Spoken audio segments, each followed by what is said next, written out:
జై తెలంగాణ. గౌరవనీయులైన పెద్దలు, మీ అందరికీ ముఖ్యంగా చేవెళ్ళ రాజేంద్ర నగర్ ప్రాంతానికి సుపరిచితురాలు, మీ ఆడబిడ్డ, మీ ఇంటి కోడలు, ఇంకా మీకు అమ్మలాంటి నాయకురాలు, పెద్దలు, మాజీ మంత్రివర్యులు, మహేశ్వరం శాసనసభ్యురాలు అక్క శ్రీమతి సబితా ఇంద్రారెడ్డి గారు, గౌరవనీయులు, తప్పకుండా మీ అందరి ఉత్సాహం, మీ అందరి ఆవేశం చూస్తుంటే ఎంతో కాలం లేదు, తొందరలోనే తప్పకుండా రాజేంద్ర నగర్కు కాబోయే ఎమ్మెల్యే గారు సోదరుడు మా తమ్ముడు పట్లోళ్ళ కార్తిక్ రెడ్డి గారు, అదేవిధంగా వేదిక పైన ఉన్న సోదరి ములుగు నియోజకవర్గ ఇన్ఛార్జ్, మొన్న జరిగిన ఎన్నికల్లో పోటీ చేసి కొద్దిపాటి ఓట్ల తేడాతో అక్కడ ఓటమి పాలైన మా చెల్లెలు బడే నాగజ్యోతి గారు, వేదిక పైన ఆసీనులైన పెద్దలు అనంతరెడ్డి గారు, అదేవిధంగా సోదరి అర్చన గారు, ధర్మారెడ్డి గారు, ఇంకా డిసిఎంఎస్ అధ్యక్షులు కృష్ణారెడ్డి గారు, చందా గారు, ఈరోజు పార్టీలోకి విచ్చేస్తున్న గౌరవనీయులైన శ్రీరామ్ రెడ్డి గారు, నరోత్తం రెడ్డి గారు, వారి వెంబడ విచ్చేసిన మరి సోదరులందరూ, ఈరోజు ఈస్టర్ పండుగ సండే, జనరల్గా సండే అంటే హైదరాబాద్లో అన్ని బంద్ ఉంటాయి, కానీ మరి సండే కూడా ప్రత్యేకంగా ఇక్కడికి విచ్చేసిన మీ అందరికీ హృదయపూర్వకంగా నమస్కారాలు తెలియజేస్తూ, ఈస్టర్ పండుగ సందర్భంగా ఈరోజు పండుగ జరుపుకుంటున్న క్రైస్తవ సోదరులందరికీ కూడా పేరు పేరున హృదయపూర్వకంగా వారికి కూడా శుభాకాంక్షలు తెలియజేస్తూ, అక్కగారు చాలా సింపుల్గా, క్లుప్తంగా, చాలా అద్భుతంగా ఒక విషయం చెప్పినారు. వాస్తవం ఏంటి అంటే ఇవాళ నష్టపోయింది కేసీఆర్ గారు, టీఆర్ఎస్ పార్టీ కాదు, అది ఇప్పుడిప్పుడే అందరికీ అర్థమవుతా ఉంది. నిజానికి ఔటర్ రింగ్ రోడ్ లోపల మనం ఎవరం కూడా కాంగ్రెస్ పార్టీ మోసపు వలలో పడలేదు. కాంగ్రెస్ ఎన్ని కథలు చెప్పినా, బీజేపీ ఎన్ని కథలు చెప్పినా, ఔటర్ రింగ్ రోడ్డు లోపల ఉన్న ప్రజలు మాత్రం లేదు లేదు వీళ్ళు నమ్మదగ్గ మనుషులు కాదు, ఖచ్చితంగా మళ్ళీ కేసీఆర్ రావాలి, మళ్ళీ గులాబీ జెండాను ఎగిరాలని చెప్పి, అది చేవెళ్ళ కావచ్చు, రాజేంద్ర నగర్ కావచ్చు, అన్ని నియోజకవర్గాల్లో మననే గెలిపించినారు, మన పార్టీని గెలిపించినారు. ఒక్క సీటు కూడా ఓఆర్ఆర్ లోపల కాంగ్రెస్ పార్టీకి ఇయ్యలే. బీజేపీకి కూడా అడ్డివారి గుడి దెబ్బ అని ఒక సీట్ వచ్చింది, అది కూడా మన క్యాండిడేట్ మనం పెట్టినోడు కొద్దిగా కరెక్ట్ లేకుండా ఆఖరికి ఆగమాగం చేసిండు కాబట్టి గోషామాయలు పోయింది. కానీ లేదా బరాబర్ గోషామాయలతో సహా కాంగ్రెస్కు బీజేపీకి ఒక్క సీటు రాకుండా హైదరాబాద్ను ఏకపక్షంగా మనం స్వీప్ చేస్తుంటాం. వాస్తవం ఏంటి అంటే ప్రజలు ఎప్పుడైనా కూడా మంచి పనులను ఖచ్చితంగా ఆదరిస్తారు. కాకపోతే పేదలు లేదా కొంతమంది ఎవరైతే మిత్రులు ఉంటారో, ఇంకా ఎవరైనా ఎక్కువ చెప్తే కేసీఆర్ లక్షిస్తుండు కదా, నేను మీదికి వెళ్ళి తులం బంగారం ఇస్తా అని చెప్తే కొద్దిగా మా ఆడబిడ్డలు అక్కడక్కడ కొద్దిగా టెంప్ట్ అయినరు. రైతులు కేసీఆర్ 10,000 ఇస్తుండు కదా, నేను 15,000 ఇస్తా అంటే, నువ్వు అర్జెంటుగా ఉరికి 2 లక్షల లోన్ తెచ్చుకో, నేను వస్తూనే ఉన్నా, వచ్చిన మర్నాడే సంతకం పెడతా, మొదటి సంతకం పెడతా అంటే రైతులు కొద్దిగా టెంప్ట్ అయినరు. అట్లే పెద్ద మనుషులు 2,000 కాదు 4,000 ఇస్తా, కేసీఆర్ ఇంట్లో అవ్వకో తాతకో ఇస్తున్నాడు, నేను ఇద్దరికి ఇస్తా, ఇంటికి ఇద్దరికి పెన్షన్లు ఇస్తా, సోనియమ్మ చెప్పింది వచ్చే నెల నుంచి పైసలు పడుతూనే ఉంటాయి అని చెప్పి గట్టిగా చెప్తే పాపం కొంతమంది వాళ్ళు కూడా టెంప్ట్ అయింది. అట్లాగే నేను రాగానే మొదటి సంవత్సరంలోనే 2 లక్షల ఉద్యోగాలు నింపుతా అని చెప్పగానే రాహుల్ గాంధీ వచ్చి అశోక్ నగర్ ఛాయ్ హోటల్ కాడ కూర్చొని ఛాయ్ దాక్కుంటా పోజులు కొట్టుకుంటూ చెప్పగానే మనం ఇచ్చిన 1,60,000 ఉద్యోగాలు మర్చిపోయినారు, ఆయన మొదటి సంవత్సరమే 2 లక్షల ఉద్యోగాలు ఇస్తారట అని చెప్పి పిల్లలు కూడా కొంత టెంప్ట్ అయింది. ఇట్లా ఇన్ని రకాలుగా 1-2 కాదు 420 వాగ్దానాలు చేసి, 420 అంటే మోసం అంటలేను నేను, నిజంగానే 420 వాగ్దానాలు చేసిరు. ఎస్సీ డిక్లరేషన్ కోసం మీ చేవెళ్ళని మీటింగ్ పెట్టారు, ఎస్సీ ఎస్టీ డిక్లరేషన్. ఖార్గే సాబ్ను పిలిచిరు, ఇక్కడ ఉన్నోళ్ళు చెప్తే నమ్మతలేరు, ఇక్కడ ఉన్న రేవంత్ రెడ్డిని, బట్టి విక్రమార్కని ఎవరు నమ్మతలేరు, పెద్దోళ్ళని తీసుకురావాలని చెప్పి ఖార్గే సాబ్ను పాపం ఢిల్లీకి వెళ్ళి తెచ్చారు. అట్లనే రైతు డిక్లరేషన్ అని చెప్పి రాహుల్ గాంధీని తీసుకొచ్చి వరంగల్లో మీటింగ్ పెట్టిండ్రు. అట్లాగే బీసీ డిక్లరేషన్ అని చెప్పి సిద్ధరామయ్య గారిని తీసుకొచ్చి కామారెడ్డిలో మీటింగ్ పెట్టిండ్రు. యువజన డిక్లరేషన్, విద్యార్థి డిక్లరేషన్ అని చెప్పి తీసుకొచ్చి మన ప్రియాంక గాంధీ గారిని తీసుకొచ్చి హైదరాబాద్లో మీటింగ్. ఆఖరికి మహేశ్వరం నియోజకవర్గంలో మొత్తం మేనిఫెస్టో, అంటే ఈ అన్నిటి సమాహారంగా ఇన్ని డిక్లరేషన్లు, ఈ కథా కార్ఖానా మొత్తం అన్నీ చేసి ఒక దగ్గర కూర్చి దాన్నంతటిని తీసుకొచ్చి తుక్కుగూడలో మీటింగ్ పెట్టి సోనియా గాంధీ గారిని పిలుచుకొచ్చి మరి రాష్ట్ర ప్రజలకు మేము ఇస్తున్న మాట 10 ఏళ్ళు మీరు టీఆర్ఎస్ని చూసిండ్రు, మాకు ఒక్క అవకాశం ఏంటి తెలంగాణ వచ్చినాక ఒక్క తాప కూడా ఛాన్స్ ఇయ్యరా అంటే కొంతమంది అట్లా కూడా ఆలోచించారు. 2 సార్లు వీళ్ళకి ఇచ్చినాం కదా, ఒకసారి వాళ్ళకి ఇస్తాంతి ఏం పోయింది అనుకొని ఛాన్స్ తీసుకున్నారు. మరి అలా ఛాన్స్ తీసుకుంటే ఏమైంది? మన మీద అవ్వుకొని బొందలు పడ్డట్టు అయింది, మంచిగా తినే పల్లెంలో మను పోసుకున్నట్టు అయింది. ఎందుకంటే మీరు ఆలోచన చేయండి, నిజంగానే మంచి పనులు చేస్తే అధికారం ఎవ్వరికి శాశ్వతం కాదు. నిజంగానే మంచి పనులు చేస్తే వీళ్ళు కాంగ్రెస్ వాళ్ళు మనం కూడా అభినందించాలి. ఎందుకంటే కొన్ని మంచి జరిగినప్పుడు మంచి అనాలి. రాజశేఖర్ రెడ్డి గారు ఆనాడు ఆరోగ్యశ్రీ అనే మంచి పథకం పెట్టిండు అని చెప్పి కేసీఆర్ గారు స్వయంగా శాసనసభలోనే అందరి ముందే కుండబద్దలు కొట్టినట్టు చెప్పడమే కాకుండా దాన్ని కొనసాగిస్తా అని చెప్పి మంచి పనులు చేస్తే ఒప్పుకోవాలి, తప్పేమున్నది. ఫీజు రీయింబర్స్మెంట్, ఎందుకంటే ఇవ్వడం శాశ్వతం కాదు, అధికారం ఎవరికి శాశ్వతం కాదు, మనిషి జీవితమే శాశ్వతం కాదు. మరి ఉన్నప్పుడు నువ్వేమన్నా మంచి పని చేస్తే దాన్ని యాడ్ చేసుకోవాలి, తప్పేం లేదు. ఫీజు రీయింబర్స్మెంట్ లాంటి మంచి కార్యక్రమం పెడితే తప్పకుండా యాడ్ చేసుకున్నాం. ఇవాళ చంద్రబాబు నాయుడు గారి జన్మదినం, వారికి కూడా నా హృదయపూర్వకంగా జన్మదిన శుభాకాంక్షలు. వారు కూడా చేసింది, వారు ముఖ్యమంత్రిగా ఉన్నప్పుడు కూడా కొన్ని పనులు జరిగినాయి హైదరాబాద్లో, ఇక్కడ కొన్ని ఐటీ కంపెనీలు తేవడంలో కానీ ఇంకోటి కానీ, వారికి కూడా మనం తప్పకుండా గుర్తు చేసుకోవాలి. ఎందుకు చెప్తున్నా అంటే సంస్కారవంతమైన ప్రభుత్వం అంటే అట్లా ప్రవర్తిస్తుంది. మనం 10 ఏళ్ళు ఉన్నాం ప్రభుత్వంలో, కానీ ఎన్నడూ నీ ఆనవాళ్ళు దుర్చేస్తా, నేను ఇది చేస్తా, చెరిపేస్తా అనలే. ఆనవాళ్ళు దుర్పేసుడు అంటే అది ఎప్పటికి అనాగరిక రాజుల కాలం నాటి కథ. ఒక రాజు ఇంకో రాజ్యం మీద దండయాత్ర చేసి దాన్ని గెలుచుకుంటే ఆ రాజ్యం యొక్క ఆనవాళ్ళను విడిచే ప్రయత్నం అప్పట్లో ఎద్దురు. కానీ దండయాత్రలు చేసిన రాజులు కూడా కాకతీయుల ఆనవాళ్ళు వచ్చి వీళ్ళు ఆసఫ్ జాహీలు, కుతుబ్ షాహీలు వాళ్ళు దుడిపేయలే. ఇక చెరువులు దవ్వుతుంది పూడ్చేస్తావు పోయి, మళ్ళీ పూడ్చాం కదా. మంచి పనులు చేస్తే దాన్ని చెడగొట్టద్దు.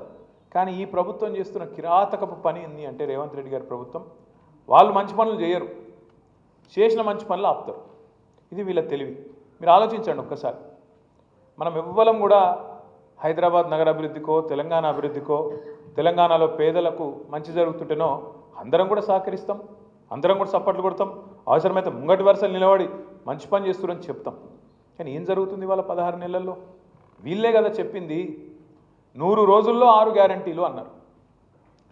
500 రోజులైంది, 500 రోజులైంది, 100 రోజులు కాదు 500 అయింది. మరి 500 రోజుల తర్వాత ఒక్కటంటే ఒక్క హామీ అమలైందా? ఏదన్నా ఒక్కటి పూర్తిగా చేసినరా? ఒకటి, అది కూడా సగం చేసిర్రు. ఏది? Free bus. ఇక ఆ బస్సు అందం నేను చెప్పరాదు, ఇక మళ్ళీ నా మీద ఒక కేసు పెడతారు. కాదు పెట్టరు కానీ అలా మనమే చూస్తున్నాం. ఇదివరకు ఎన్నడూ చూడని విచిత్రాలు చూస్తున్నాం. మా ఆడబిడ్డలు ఒకరినొకరు సీట్ల కోసం తన్నుకునే పరిస్థితి. రాజకీయాల సీట్ల కోసం తన్నుకుంటే గమ్మత్, కానీ బస్సుల సీట్ల కోసం తన్నుకునే పరిస్థితి కూడా వచ్చింది. ఇవాళ గా పరిస్థితి వచ్చింది కాంగ్రెస్ ప్రభుత్వం వల్ల. అట్లాగే మీరు ఆలోచించండి, ఎన్ని కథలు చెప్పిండ్రు. 2500 ఇస్తా, ఇంట్లో అత్తుంటే అత్తకు 4000, కోడలుంటే కోడలకు 2500. నేను మొన్న మధ్యన సూర్యాపేట పోతే ఆడ మా జగదీష్ రెడ్డి గారు ఒక ఇంట్లో మా కార్యకర్త ఇంట్లో భోజనం చేద్దాం అని తీసుకుపోతే ఆడ భోజనం చేసినాక కూర్చొని మాట్లాడుతున్నాం. మా అమ్మగారు అని పరిచయం చేసింది. ఎట్లున్నారమ్మా అంటే బాగానే ఉన్న బిడ్డ అన్నది. అన్నాక మరి కొడుకు పెళ్లి చేసినావు మొన్ననే, యువకుడు తమ్ముడు, ఎట్లుందమ్మా మరి కోడలి పిల్ల ఎట్లుంది అన్న. ఏం కోడలి పిల్ల బిడ్డ, వస్తే ఒక తులం బంగారం తెస్తుంది అనుకున్నా, నువ్వు 2500 వస్తుంది అనుకున్నా, ఏది రాకపోయా అన్నది. ఆ కోడలి పిల్ల కూడా బాగా గడుస్తున్నది. అత్తమ్మ నువ్వు కూడా 4000 పెన్షన్ వస్తుంది అన్నావు కదా, ఏడబోయిందని ఆమె అంటుంది. నేను మనసులు అనుకుంటే అత్త కోడలకు మరి రేవంత్ రెడ్డి కొత్త అత్త కోడలు కూడా పంచాయతీ పెట్టిండు. గా పరిస్థితున్నది ఇవాళ. అంటే ఇది ఒక్కింటి కథ కాదు, ఇంటింటి రామాయణం ఇవ్వాలి. ఇక మీ బాధనైతే రంగారెడ్డి జిల్లా వాళ్ళది చెప్పరాదిగా. అసలు ఎట్లుండే కేసీఆర్ గారు ఉన్నప్పుడు 10 ఏళ్ళు ఒక్క ప్లాట్ కాడికి కానీ వెంచర్ కాడికి కానీ ఒక బిల్డింగ్ కాడికి కానీ ఎవడన్నా పోయి దాదాగిరి చేసి కూడా ఆ దమ్మున్నోడు లేకుండే. ఈరోజు గద్దళ్ళకి ఇంతకుముందు తమ్ముడు కరెక్ట్ చెప్పిండు, అదే షరాబ్ బండి పడిపోతే దానికి చుట్టూ మొత్తం ఎవరికి అందినంత వాడు దండకపోయినట్టు, ఇక దొరికిందే ఛాన్స్ ఆయన తంతే గంపల బుట్టలు పడ్డామన్నట్టు ఎవ్వలకు దోషింది వాళ్ళు. మీరు గమ్మత్ ఏమనిపిస్తుంది అంటే కొన్ని మాటలేమో పెద్దగా చెప్తారు. హైడ్రా ఏంద్రా బై హైడ్రా అంటే హైడ్రాతోని ఆస్తులు కాపాడుతాం. ఎవరి ఆస్తులు కాపాడుతాం? హైడ్రాతోని ఆస్తులు కాపాడుతాం. ఎవరి ఆస్తులు కాపాడుతారంటే పక్కా కాపాడుతున్నారు. పొంగులేటి శ్రీనివాసరెడ్డి ఇల్లు మాత్రం ముట్టరు. ఏది చెరువుల FTL ఉన్నా శ్రీనివాసరెడ్డిది ముట్టరు. పట్నం మహేందర్ రెడ్డి నటనడుమ చెరువులో కట్టినా ఆయనదేం కాదు. KVP రామచంద్రరావుది చెరువు మీదనే ఉన్నా ఆయనది ముట్టరు. అట్లాగే రేవంత్ రెడ్డి వాళ్ళ అన్న తిరుపతి రెడ్డి గారిది FTL లోపలున్నా దాన్ని ముట్టరు. ఇక మరి ఎవడు దొరికిండు తేరగా? అల్కగా దొరికింటాడు ఎవడు? గరీబుగాడు. కొట్టుర్రా అంటే కొట్టుర్రు, కొడతారు. మరి మీ ఎమ్మెల్యే సాబ్ది కూడా ముడతలేరా? ఎమ్మెల్యే సాబ్ది కూడా ముడతలేరు, కొడతలేరు. కొట్టేతందుకు ముట్టేతందుకు ఎవడు అల్కగా దొరుకుతాడు? గరీబుగాడు. ఏడ దేవులాడాలి? దేవులాడురి. ఒక బస్తున్నది, ఇందులో గరీబుగాళ్ళు వచ్చి వాళ్ళు వేసుకున్నారు, ఉడిచారు. కొట్టుర్రా అంటే కొట్టురు. ఏం చేయాలి మళ్ళీ? కింద మళ్ళీ ఎవరికి లాంచాలు, రకరకాల కథలు, కార్యక్రమాలు మీకు అన్నీ తెలుసు. నేనేమంటున్నా అంటే 24 గంటలు నెగిటివ్ పనులేనా? పాజిటివ్ పనులు చేసేదేం లేదా? 24 గంటలు ఏది గులగొట్టాలి, ఏది రద్దు చేయాలి? మనం ఇక్కడ షేర్లింగంపల్లి నియోజకవర్గంలో ఇక్కడ మైండ్ స్పేస్ అని మొత్తం IT ఏరియా అంతా ఉంటుంది. ఆంచెల్లి సీదా శంషాబాద్ ఎయిర్పోర్ట్కు మరి ఎయిర్పోర్ట్ ఎక్స్ప్రెస్ అని పెట్టినాం. రేవంత్ రెడ్డి గారు రాగానే తీసుకున్న మొదటి నిర్ణయం ఎయిర్పోర్ట్ ఎక్స్ప్రెస్ రద్దు, మొత్తం మీరు ఆయన దగ్గర మీకెళ్ళే పోతుంది. నేను అడిగిన ఎందుకు అని. ఏం లేదు, అలా మీ భూములు ఉన్నాయట మధ్యలో, ఇది నాయట. ఉంటే ఎక్కడో చెప్పరా పోయి నేనే తిరుగుతున్నా, నాకే తెలియదు, ఉంటే నాకు చెప్పని నేనన్నా. నేను అడిగిన, మెట్రోలో ఫోన్ చేసి అడిగిన, ఏం పుట్టింది ఆయనకు? టెండర్ కూడా అయిపోయి కొబ్బరికాయ మేము సార్ వచ్చి శంకుస్థాపన చేసే 2 ఏళ్ళలో ఒడిచిపోతుంది. ఎందుకంటే నా ల్యాండ్ ఎక్విజిషన్ కూడా లేదు. సీదా మంచిగా ఆ రింగ్ రోడ్ ఎంబడే అప్పుడు రాజశేఖర రెడ్డి గారి టైంలో దానిలో కారిడార్ పెట్టిర్రు మంచిగా. అందుకే ఘాటు పెట్టినాం. తక్కువ ఖర్చుతో మంచిగా సౌలభ్యం అయిపోతుంది. రాంగా పొంగ ట్రాఫిక్ పెరుగుతుంది, కట్టెతందుకు కూడా 2-3 ఏళ్ళు పడుతుంది. దెబ్బ నొడగొడదామని పెడితే అందులోనట నా భూములు ఉన్నాయని చెప్పి రద్దు చేసిండట. అంటే ఇక మరి తొవ్వెంబడి ఉన్న వాళ్ళ భూములన్నీ సంగతి ఏంటి? మరి ఇప్పుడు కాంగ్రెస్లో భూములు కూడా తీద్దామని లేనండి ఉన్నాయా? అంటే ఎంత పాగలు ముచ్చట అంటే, రాగానే ఒకరోజు ఫార్మాసిటీ రద్దు, ఒకరోజు రద్దు అంటారు, మళ్ళీ తెల్లారేదో 4th city, future city, AI city, ఇంకేదో స్కిల్ సిటీ, ఇది ఒక దిక్కు నడుపుతారు, ఇంకో దిక్కు మూసి అంటారు. మరి ఇవన్నీ చేసేందుకేమో పైసలు లేవట. ఏది ఆడపిల్లలకు 2500 ఇచ్చేందుకు పైసలు లేవు, రైతులకు రైతు బంధు ఇచ్చేందుకు పైసలు లేవు, రైతు రుణమాఫీ చేసేందుకు పైసలు లేవు, తులం బంగారం ఇచ్చేందుకు పైసలు, విద్యార్థులకు స్కూటీలు ఇచ్చేందుకు పైసలు. మరి ఏమిటికున్నాయి? వీటికి పైసలు లేవు, స్కాలర్షిప్ లేవు, మన్ను లేదు, మశానం ఏది లేవు, ఇవన్నిటికీ లేవట. కానీ మూసీకి మాత్రం 1,50,000 కోట్లట. ఎందుకే 1,50,000 కోట్లు మూసి? ఆ మూసీతోని మురిసే రైతులు ఎంతమంది, వచ్చే ఆయకట్టు ఎంత, వచ్చే ఉద్యోగాలు ఎన్ని, దానివల్ల వచ్చే లాభం ఏంది అంటే చేయొద్దంటలేం. షోకులు ఎప్పుడు వాడాలి? ముందు కడుపు నిండాక వాడాలి. ఇక కడుపు నిండికే దిక్కులేదంటీడా. అదే అంటారు చూడు, మింగ మెతుకులేదు కానీ మీసాలకు సంపెంగ నూనె పెట్టిండే టెంకటికి కూడా. మిగతాదికేమో మెతుకు లేదట, మీసాలకు మాత్రం సంపెంగ నూనె. పోజులు ఎందుకు నాకు అర్థం కాదు. రైతుకు రైతు బంధు ఇవ్వవు, రుణమాఫీ చక్కగా చేయవు. మొన్న అక్క ఒక మంచి మాట చెప్పింది. నవాపేటకు పోయింది అక్క, రైతు ధర్నా చేస్తున్నారు. ఏమని? రుణమాఫీ చేయాలి, నువ్వు చేసింది చారానా, బయట చెప్తుంది బారానా, నీ ప్రకటనలకే ఎక్కువ ఖర్చు అవుతుంది, నీ ఫోటో చూడలేక వస్తున్నాం, కాబట్టి అదేదో బంధు పెట్టు అని చెప్పి మొత్తం ధర్నా మొత్తం చేసి రుణమాఫీ పూర్తి చేయి అని చెప్పి ధర్నా చేస్తే ఒక రైతు, సామాన్య రైతు సబితమ్మతో ఏమంటాడు తెలుసా? చేస్తారమ్మా రుణమాఫీ, ఇది ఫిబ్రవరి నెలలో అవుతుంది ధర్నా, అయితే చేస్తారమ్మా రుణమాఫీ, పక్కా చేస్తాడమ్మా రేవంత్ రెడ్డి అన్నాడట. ఎప్పుడు చేస్తాడే అన్నదట. ఏముందమ్మా ఫిబ్రవరి 31 ఉంది కదా, అందులో చేస్తాడు, లోపల అయిపోతుంది. అంటే ఎంత దగాకోరు, ఎంత బట్టెవాజ్ ప్రభుత్వం ఇది అనేది ఒక సామాన్య రైతుకు కూడా నవాపేటలో కూడా అర్థమైంది. ఫిబ్రవరిలో 31 ఉంటుంది, అయితే మీరు ఎవరైనా మోసపోయారు. అది రాదు, ఇది కాదు, అట్లా ఫిబ్రవరి 31 రాదు, రేవంత్ రెడ్డి రుణమాఫీ కాదు, ఇట్లా అన్ని హామీలు ఇంతే. మీరు ఆ సినిమా చూడొచ్చు, అహనా పెళ్ళి అంటాను సినిమా వచ్చింది, నేను చిన్నగా ఉన్నప్పుడు. అందులో ఒక ఆయన అంటాడు అన్నట్టు, అల్లుడు వస్తారు ఇంటికి, మామగారు నాకు చికెన్ తినాలని ఉంది అంటాడు. చికెన్ కూర, కోడి కూర. ఎంత హుషారుగాడు తెలుసా, నీకు తినిపిస్తా అంటాడు. మా మామ ఎంత మంచివాడు, బ్రహ్మాండమైన మనిషి, నాకు చికెన్ కూర పెడతాడట అయ్యాలని చెప్పి పాపం అల్లుడు ఆశగా ఆకలి మీద ఉంటాడు, చేయి కట్టుకొని వచ్చి కూర్చుంటాడు. కూర్చోబెడతాడు, పళ్ళెం పెడతాడు, పీటేస్తాడు, ముంగట కోడిని కడతాడు అట. ఏమాయంటే చూడు, దాన్ని చూసుకుంటే దీను రేవంత్ రెడ్డి ప్రభుత్వం కదా కూడా అంతే. ఏదిరా భయ 6 గ్యారెంటీలు, ఏదిరా 420 హామీలు, అగో వస్తూనే ఉంది. రేషన్ కార్డులు అని చెప్పి ఎన్ని రోజులే ఆగాలి, రేషన్ కార్డులు అని చెప్పి ఎన్ని రోజులే, కొత్త రేషన్ కార్డులని చెప్పబట్టికి 1.5 year దరఖాస్తులు అన్నారు, ప్రజాపాలన అన్నారు, 1 కోటి మందితో దరఖాస్తులు పెట్టించారు. ఒక్క కార్డు వచ్చింది ఎక్కడైనా? ఇందిరమ్మ ఇండ్లని 2 బడ్జెట్లో పెట్టిరు. కేసీఆర్ అటని లేదు, డబుల్ బెడ్రూమ్ ఇల్లు కొల్లూరులో కనబడతలేవు, రాంగ ఒకటే కాడ 17,000 ఇండ్లు ఉన్నాయి, అవేం లేవట, కనబడతలేవు. కానీ మేము ఇస్తాం అని చెప్పి ఇవాళ ఇందిరమ్మ ఇండ్లు అని చెప్పి 2 బడ్జెట్లలో పెట్టిర్రు. 2 బడ్జెట్లలో ఏం పెట్టిర్రు? మేము ఖచ్చితంగా ఒక్కొక్క నియోజకవర్గానికి 3,500 4,000 ఇల్లు ఇస్తామని చెప్పారు. మరి కాగితాలు ఇచ్చినరో సచ్చిరో నాకైతే తెలియదు, కానీ మరి ఎక్కడ ఇల్లు ఒక ఇటుకరాయి పెట్టింది లేదు, పునాది తవ్వింది తెలియని లేదు. ఇంకా అలా చెప్పారు మిగతా వాళ్ళకి 5 లక్షలు, ఎస్సీ ఎస్టీలకు 6 లక్షలు అన్నారు. 6 లక్షలు లేదు, 6 పైసలు కూడా ఇప్పటివరకు దిక్కు లేదు. వాస్తవం ఏంటి అంటే ఇలా కాంగ్రెస్ పార్టీ పూర్తి స్థాయిలో ఫెయిల్ అయింది. నెగిటివ్ పాలిటిక్స్తోని పేదవాడి మీద తన ప్రతాపం చూపెట్టి ఇచ్చిన మాట నిలబెట్టుకోక ఇప్పటికే కాంగ్రెస్ ఖతమైపోయే పరిస్థితి వచ్చింది. ఇలా శ్రీరామ్ రెడ్డి గారు, నరోత్తమ్ రెడ్డి గారు గొప్ప మాట అన్నారు. ఏమన్నాడు ఆయన? కేసీఆర్ ఉన్నప్పుడు గల్లా ఎగిరేసుకొని తిరిగే విధంగా పనిచేసినాం సర్పంచులు అని. ఆయన చెప్పుడే కాదు, కేంద్ర ప్రభుత్వం ఇచ్చే అవార్డులు, పంచాయతీరాజ్ దినోత్సవం నాడు ఇచ్చే అవార్డులు మొత్తం భారతదేశంలో మన జనాభా 3% కంటే తక్కువ ఉంటుంది తెలంగాణ.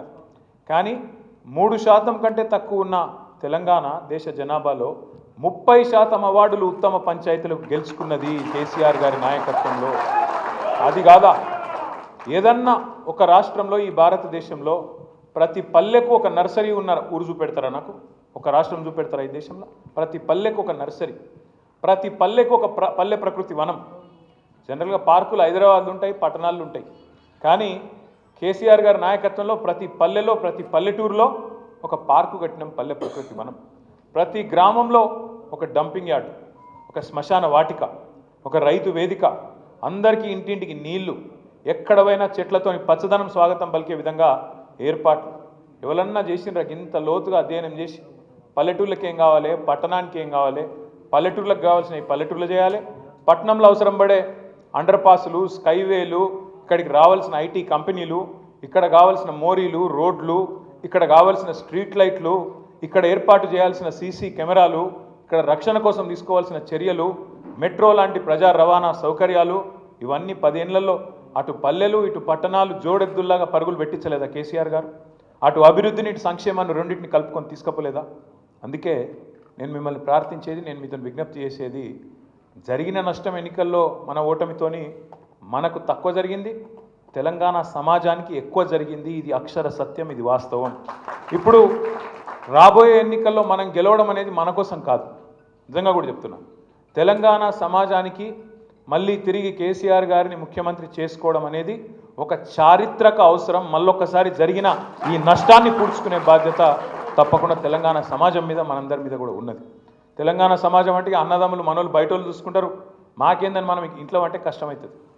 ఖచ్చితంగా ఏప్రిల్ 27 నాడు ఇక్కడికి వచ్చిన ప్రతి ఒక్కరూ, మరి మన ఇంటి పండుగ అది, మన పార్టీ 24 ఏళ్ళు పూర్తి చేసుకొని 25వ సంవత్సరంలో అడుగు పెడుతున్న ఒక అద్భుతమైన సందర్భం.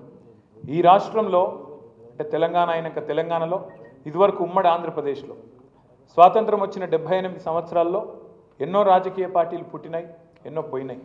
కానీ విజయవంతంగా నిలదొక్కున్నాయి కేవలం 2 పార్టీలు.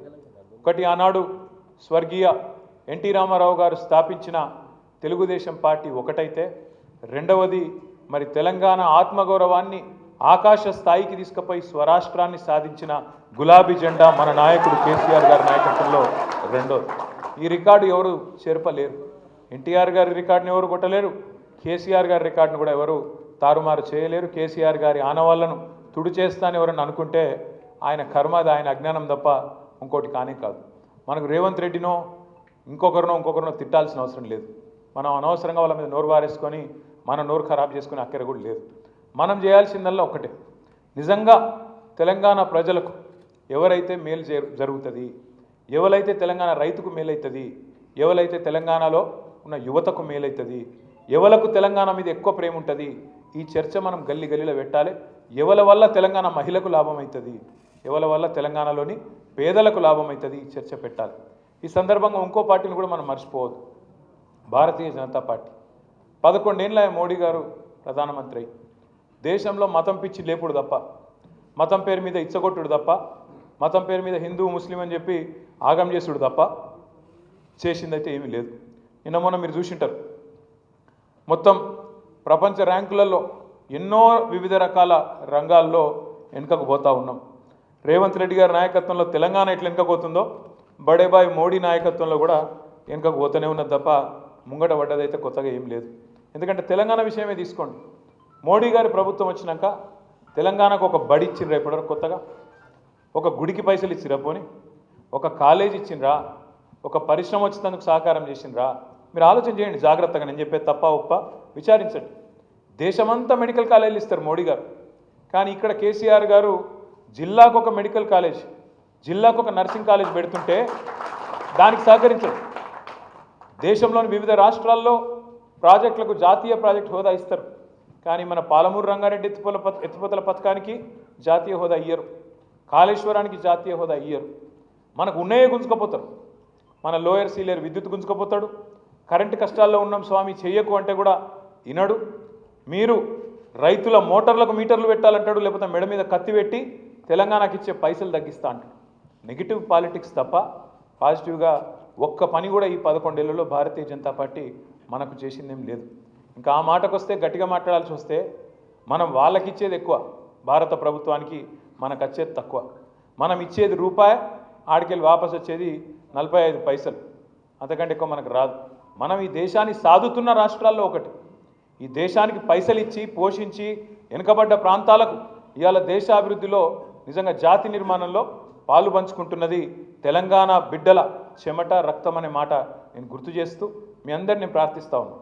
ఈ మత పిచ్చి అనేది ఈ సాటి సోదరుని సోదరుడుగా చూడకుండా, సాటి మనిషిని మనిషిగా చూడకుండా ఆయన హిందూ, ఈయన ముస్లిం, ఈయన క్రిస్టియన్ అని చెప్పి ఎంతసేపు ఆ ముద్రలేసి సమాజాన్ని విచ్ఛిన్నం చేయాలన్న ఆలోచన తప్ప లేకపోతే ఏం కథలు ఇవన్నీ.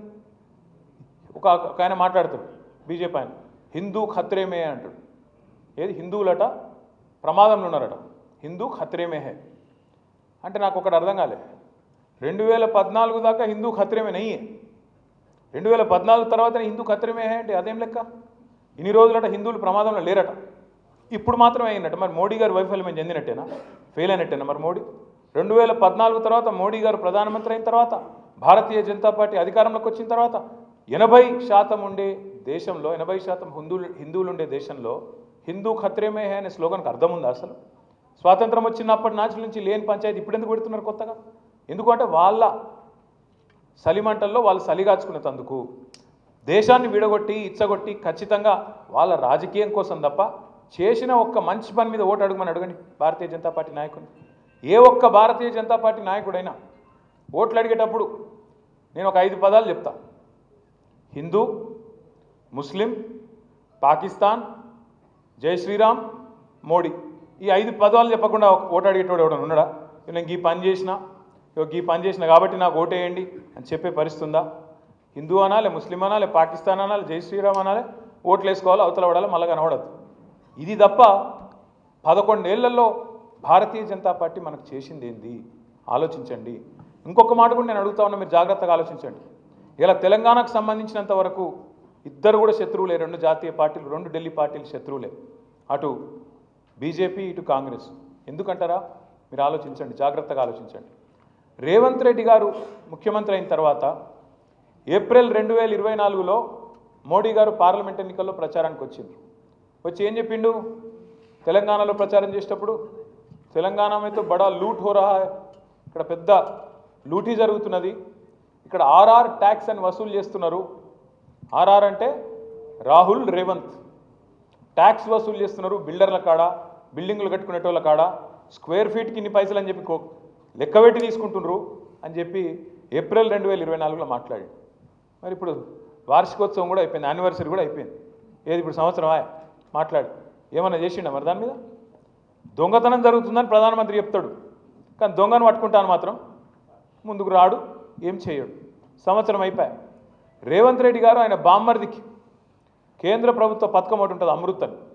ఆ అమృత్ అనే పథకంలో బామ్మర్ది కంపెనీకు అర్హత లేకపోయినా, క్వాలిఫికేషన్ లేకపోయినా 1137 కోట్ల కాంట్రాక్ట్ ఇచ్చిండు ఆయన బామ్మర్ది సుజన్ రెడ్డి అని. ఇస్తే నేను ఢిల్లీ దాకా పోయి షికాయత్ చేసిన, ఇది ఇంత అరాచకం చేస్తున్నాడు రేవంత్ రెడ్డి, బామ్మర్ది కంపెనీ కాబట్టి ఆయనతో అప్పనంగా అత్తసొమ్మ అల్లుడు దానం చేసినట్టు ఆయనతో ఇచ్చేసిండు, ఇంత అన్యాయం చేస్తాడు, దీని మీద యాక్షన్ తీసుకోండి అని చెప్పి కేంద్ర మంత్రి ఖట్టర్ గారికి చెప్పొచ్చిన. చెప్పి కూడా 6 నెలలే, ఏమైనా యాక్షన్ ఉందా? ఉండదు. అట్లాగే తెలంగాణ రెవెన్యూ మంత్రి శ్రీనివాస్ రెడ్డి, ఆయన ఇంటి మీద ఈడీ దాడి అవుతుంది, దాడి అయి కూడా ఇప్పుడు దగ్గర 6 నెలలే. అటు ఈడీ ఓడి నోరు తెరుస్తలేడు, ఇటు ఈయన నోరు తెరుస్తలేడు. ఏమైంది రాబాయ్ ఏమైనా దొరికిందా అంటే ఆయన చెప్పాడు, ఈయన చెప్పాడు, ఇద్దరు చెప్పారు. అంటే ఎంత దగ్గర సంబంధం చూడండి. ఆఖరికి నిన్నగాక మొన్న సోనియా గాంధీ గారి మీద, రాహుల్ గాంధీ గారి మీద ఈడీఓలు ఛార్జ్ షీట్ వేసారు. నేషనల్ హెరాల్డ్ అని ఏదో స్కామ్ అయింది 2000 కోట్లు అని చెప్పి 2-3 రోజుల కిందట ఛార్జ్ షీట్ వేసారు. దేశంలో ఉన్న కాంగ్రెస్ వాళ్ళందరూ లొల్లి పెట్టారు. పాప మా మహేష్ గౌడ్, అంజన్ యాదవ్, విఎన్ మంత్రావు సాబ్ వీళ్ళందరూ పోయి ఈడీ ఆఫీస్ ముంగడ పడ్డారు, ధర్నా చేసారు, లొల్లి పెట్టారు, తిట్టిరు. వాళ్ళిద్దరైతే గలీజ్ తిట్లు కూడా తిట్టిరు. కానీ రేవంత్ రెడ్డి గారు మాత్రం ఇప్పటికి 5-6 రోజులే కుయ్యి లేదు, కాయి లేదు, స్టడీ లేదు, సప్పుడు లేదు. ఏది రాహుల్ గాంధీని, సోనియా గాంధీ మీద కేసు పెడితే కూడా కేంద్ర ప్రభుత్వం రేవంత్ రెడ్డి మాత్రం ఉష్ గప్చుప్ అంటుండు తప్ప మాట్లాడతలేడు. ఎందుకు? ఏం అర్థం చేసుకోవాలి మరి మనం దీన్ని? రాబోయే రోజుల్లో జరగబోయే రాజకీయం గురించి ఇది ఒక సంకేతమా? 2 పార్టీలు ఒకటై ఒకరినొకడు కాపాడుకుంటూ బీఆర్ఎస్ను ఖతం చేసి మళ్ళీ మనం చూసుకుందామనే దానికి ఒక ఆలోచన. ఈ తెలంగాణ సమాజం కూడా జాగ్రత్తగా ఆలోచించాలి. ఎందుకు వీళ్ళిద్దరికి అంత కోపం? గులాబీ జెండా అంటే ఏం తప్పు చేసింది గులాబీ జెండా? తెలంగాణ తెచ్చుడు తప్పైందా? తెలంగాణను అగ్రభాగాన నిలబెట్టుడు తప్పైందా కేసీఆర్ గారు? తెలంగాణలో జిల్లాకు ఒక మెడికల్ కాలేజ్ పెట్టుడు తప్పైందా? ప్రతి ఊరును బాగు చేసుడు, ఇంతకు నరోత్తం రెడ్డి చెప్పినట్టు ప్రతి ఊరును బాగు చేయాలని చెప్పి జాతీయ స్థాయిలో 30% పంచాయతీ అవార్డులు గెలుచుకునే స్థాయికి తెలంగాణ తీసుకుపోవడం తప్పైందా? ఇంటింటికి నల్లా పెట్టి దేశానికి ఆదర్శంగా నిలబడడం తప్పైందా? మిషన్ కాకతీయ పెట్టి అన్ని చెర్లను బాగా చేసుడు తప్పైందా? ఏం తప్పు చేసిండు కేసీఆర్ గారు? రైతు బంధు తెచ్చి భారతదేశంలో పీఎం కిసాన్ అని ప్రధానమంత్రి నరేంద్ర మోడీ పెట్టేందుకు ప్రేరణగా నిలుచుడు తప్పైందా? ఏం తప్పైంది? యాదాద్రి గుడిగట్టుడు తప్పైందా? లేదా మా అక్క నాయకత్వంలో మన ఊరు మన బడి అని పెట్టి దాదాపు 26,000 పాఠశాలలు, ప్రభుత్వ పాఠశాలలను 3 దశల్లో మంచిగా చేయాలని ఆలోచన చేసుడు తప్ప, తెలంగాణలో పచ్చదనం పెంచుడు తప్ప, నీళ్ళను పెంచుడు తప్ప, భూముల ధరలు పెరుగుడు తప్ప, తెలంగాణలో ప్రతి ఇండస్ట్రీ బాగుపడుడు తప్ప ఏంది మనం చేసిన తప్పు? ఎందుకు వెనుకపోవాలి? ఎందుకు కథం కావాలి బీఆర్ఎస్? అందుకే మీతో రిక్వెస్ట్ చేసేది, ప్రార్థించేది, ఈ పార్టీ ఇంకో 25 ఏళ్ళు, ఇంకో 50 ఏళ్ళు గట్టిగా ఉండు అనేది, మంచిగా ఉండు అనేది. అధికారం ఎవరికి శాశ్వతం కాదు. అప్పుడప్పుడు అధికారం ఉంటాం కావచ్చు, అప్పుడప్పుడు ప్రతిపక్షంలో ఉంటాం కావచ్చు. ఎట్లున్నా ఈ గులాబీ జెండానే తెలంగాణకు శ్రీరామ రక్ష. ఇది మనం మర్చిపోవద్దు. ఈ గులాబీ జెండానే తెలంగాణకు గుండె ధైర్యం. ఇది ఉన్నంతకాలం తెలంగాణ గలం విప్పుతూనే ఉంటుంది. గలం విప్పుతూనే ఉంటుంది. నేను ఉత్తగానే అంటలేను. మూసీ అని చెప్పి మూసీలో మీ రాజేంద్ర నగర్ నియోజకవర్గంలోని హైదర్ షా కోట్లో పక్కనే బౌద్ధపురాలో, కిషన్ బాగ్లో ఇష్టం వచ్చినట్టు అరాచకం చేస్తుంటే అడ్డుకున్నది ఈ గులాబీ జెండానే, మర్చిపోవద్దు. హైడ్రా పేరు మీద పేద ప్రజల గుండెలు ఆగిపోతుంటే, ఆ దౌర్జన్యాలు ఇష్టం వచ్చినట్టు కొనసాగుతుంటే అటు కోర్టుకు పోయింది, ఇటు నిలదీసింది, ప్రభుత్వాన్ని కడిగేసింది అసెంబ్లీలో. ఇదే గులాబీ జెండా, మర్చిపోవద్దు. లగచర్లలో, కొడంగల్లో అక్కడ ఉండే గిరిజన రైతులు వాళ్ళని 40 రోజులు జైల్లో పెట్టి బేడీలేసి గుంజుకొని వాళ్ళ భూములు గుంజుకునే ప్రయత్నం చేస్తే, అక్కడ ఆడవాళ్ళ మీద అసభ్యంగా ప్రవర్తిస్తే అడ్డుకొని ఢిల్లీ దాకా పోయి కొట్లాడింది ఈ గులాబీ జెండానే, మనం మర్చిపోవద్దు. నిన్నగాక మొన్న సెంట్రల్ యూనివర్సిటీ విద్యార్థులు కంచెగచ్చిబౌలిలో కొట్లాడుతుంటే వాళ్ళకు అండగా నిలబడ్డది ఎవరు? ఈ గులాబీ జెండా కాదా?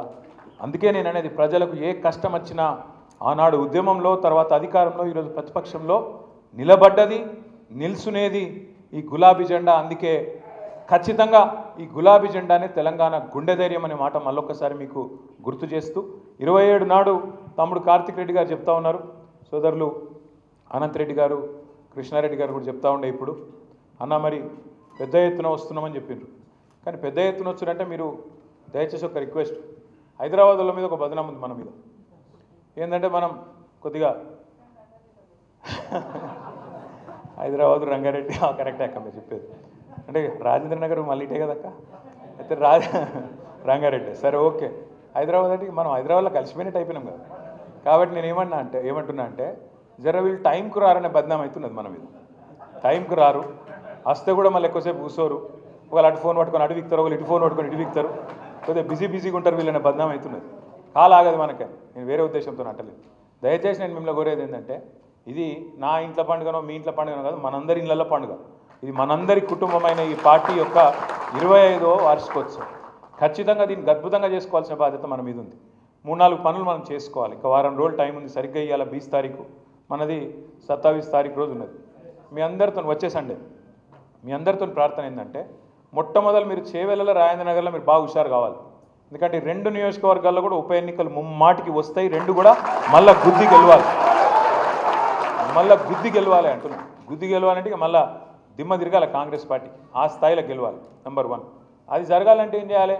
మరి ఎక్కడెక్కడనైతే బస్తీలలో జెండా దిమ్మెలు ఉన్నాయో, ఊళ్ళలో జెండా దిమ్మెలు ఉన్నాయో ఉన్న వాటికి మంచిగా రంగు వేసుకోవాలి, మళ్ళీ పింక్ పెయింట్ పూసుకోవాలి, మంచిగా పేరు రాసుకోవాలి, కేసీఆర్ జిందాబాద్ జై తెలంగాణ అని చెప్పి మంచిగా బందోబస్తుగా ఇంట్లో పండుగకు సిద్ధంగా బోనాల పండుగకు, బతుకమ్మ పండుగకు, దసరా పండుగకు చేసుకోమంతా మంచిగా ఇల్లు చదువుకోవాలి, మంతా ఇల్లు ఉడుచుకోవాలి, సున్నాలు వేసుకోవాలి. సున్నాలు వేసుకుంటే వాళ్ళు ఇప్పుడు ఎల్లమ్మ పండుగ ఉందనుకో చేసుకోరా.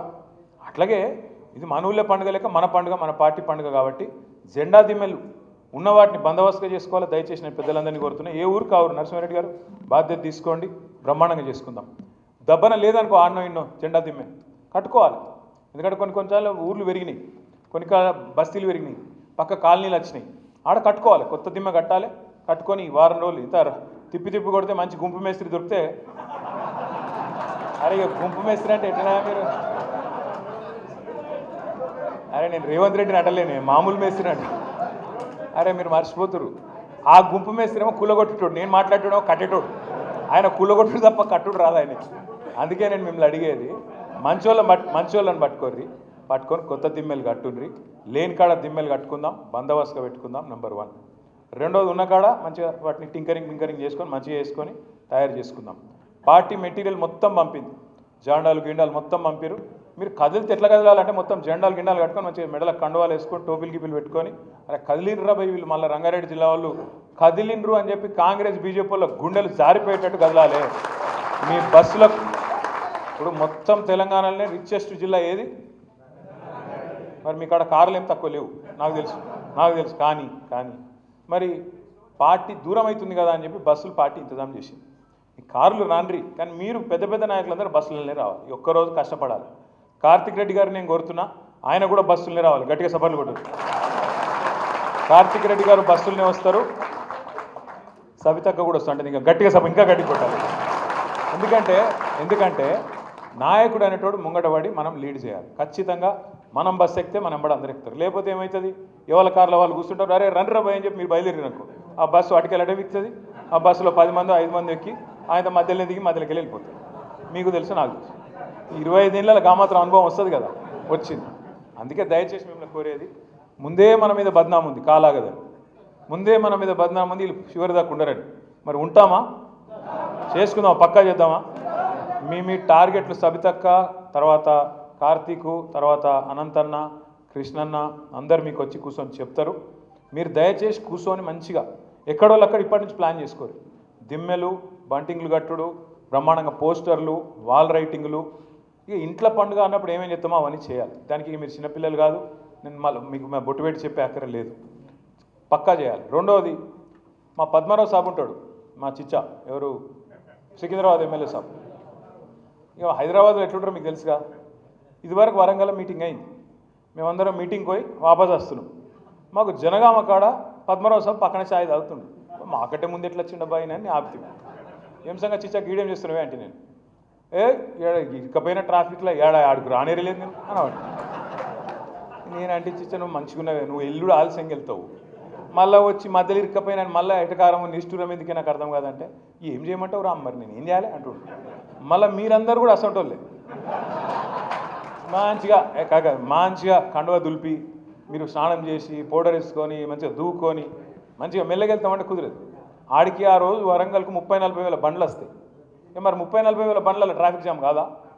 బరాబర్ అవుతుంది. మరి ఇరుకద్దు అనుకుంటే ఏం చేయాలి? ముందు వెళ్ళాలి. ఇక ముందు ఎప్పుడు ఏంది మీరు మాట్లాడుకోరు. ఎందుకంటే డిస్టెన్స్ బట్టి, తోవ బట్టి, ఆడికి పోయే రోడ్డు బట్టి, ఇప్పుడు రోడ్డు మీద కిందంత పాటోళ్ళు ఉంటేనే ఆగమాగం అవుతుంది ట్రాఫిక్. మనకు హైదరాబాద్లో అందరికీ ఎరికే మనకు. కాబట్టి నా ప్రార్థన ఏంటంటే టైంకి వెళ్ళుండ్రి, పొద్దున ఊళ్ళలో జెండా ఎగిరేయండి, బస్తీలో జెండా ఎగిరేయండి. ఎక్కడికక్కడ ఏప్రిల్ 27 నాడు పొద్దున టిఫిన్ తినగానే మొదలు జెండాలు ఎగిరేసి ఎక్కడికక్కడ జెండాలు గుంజి గట్టిగా అందరు జై తెలంగాణ అనుకొని బస్సు ఎక్కాలి. బస్సు ఎక్కి ఎంత తొందరగా మీరు వరంగల్ చేరుకుంటే మీరు మీటింగ్కి వస్తారు. ఆడ 1200 ఎకరాలు, 1250 ఎకరాలు మొత్తం సభా ప్రాంగణం. అందులో 250 ఎకర్ మనకు మీటింగ్కు, మిగతాదంతా పార్కింగ్. మీరు దూరం కూడా ఉండేది లేదు, పక్కకే ఉంటుంది, పక్కకే దిగుడు. ఎక్కువ నడిస్తే 200 మీటర్లు నడిచేది ఉంటుంది తప్ప ఏం కాదు. 200 మీటర్లు నడుచుడు ఏం కాదు, ఆరోగ్యానికి కూడా మంచిదే. తప్పకుండా మీరందరూ మరి చేరుకొని స్పార్కింగ్ స్పాట్ కూడా మీకు ముందే గూగుల్ మ్యాప్లో పంపుతాం. మీరు ఆడికే రావాలి, ఆడనే దిగాలి, ఆడికే వెళ్ళటే మీటింగ్ చేసుకుంటాం. మీటింగ్లో కూడా లంబాచౌడ ఏముండదు. ఇక ధర్మారెడ్డి గారు ఇచ్చినట్టు లంబాచౌడ ప్రసంగం కూడా ఎవరు అక్కడ కేవలం కేసీఆర్ గారు మాట్లాడతారు. మాట్లాడినాక మళ్ళీ మనం బస్సు ఎక్కుడే, మళ్ళీ మనం డిన్నర్కు ఇంటికి చేరుకున్నాడే. అందుకే ఎవ్వరు రంది పెట్టుకోకుండా మీరందరూ ప్రశాంతంగా మీరు ఎవల బస్సు వాళ్ళు ఎక్కి, బస్సు ఎక్కుడంటే మళ్ళీ మీరు ఒక్కలెక్కితే కాదు, బస్సు నిండా చూసుకొని మనోళ్ళందరూ ఇప్పుడే అనుకోండి ఏ బస్సులో ఏ డివిజన్ వాళ్ళు, ఏ బస్సు వాళ్ళు, ఏ కాలనీ వాళ్ళు ఎంతమంది వస్తుండ్రు అనుకోవాలి. వాళ్ళందరితో మాట్లాడుకోవాలి. బస్సుకి ఇద్దరిని ఇన్ఛార్జ్ పెట్టుకొని పర్ఫెక్ట్ కోఆర్డినేషన్ చేసుకోవాలి. మిగతా వాళ్ళకంటే మీకు ఎక్కువ ముఖ్యం. ఈ 2 నియోజకవర్గాల్లో ఖచ్చితంగా ఉప ఎన్నికలు ఈ సంవత్సరంలోనే వస్తాయి. నేను చెప్పేది ఆషామాషిగా చెప్తలేను. మన రేవంత్ రెడ్డి గారు అసెంబ్లీలో అన్నారు, ఉప ఎన్నికలు రావు అన్నారు. ఏమన్నాడు జడ్జి గారు తెల్లారు? తాట తీస్తా ఇంకోసారి లైన్ దాటితే అన్నారు. ఊకుంటుందా మరి సుప్రీంకోర్టు ఇష్టం వచ్చినట్టు మాట్లాడితే? నీళ్ళు కూడా అంటే మన మీద ఏదో ఉర్రొచ్చు, రోజు సవితక్క మీద ఉర్రొచ్చు, నా మీద ఉర్రొచ్చు అసెంబ్లీలో. ఇక సుప్రీంకోర్టు మీద కూడా ఉడతామంటే ఇట్లా వాళ్ళు ఊకోరు కదా. అందుకే నేను చెప్పేది, రాజేంద్ర నగర్ వాళ్ళు, చేవెళ్ళోళ్ళు మీరు పట్టుబట్టాలి. దయచేసి ఏ ఊరికి ఆ ఊరు ప్లాన్ చేసుకోండి, మైక్రో ప్లానింగ్ చేసుకోండి, ఇన్ఛార్జీలు కరెక్ట్గా పెట్టుకోండి. అనంతన్న కూడా బస్సు ఎక్కాలి, నరసన్న కూడా ఎక్కాలి, కృష్ణన్న కూడా ఎక్కాలి. ఇక వీళ్ళు వాళ్ళు కాదు, అందరం బస్సు ఎక్కాల్సిందే, రావాల్సిందే. మీరందరూ కార్లు ఉన్నోళ్ళే. మీ కార్లు ఉంటే వెనకాల మీ నాయకులను కొంతమందిని కూర్చోబెట్టారు, కార్లు తెప్పించుకోండి.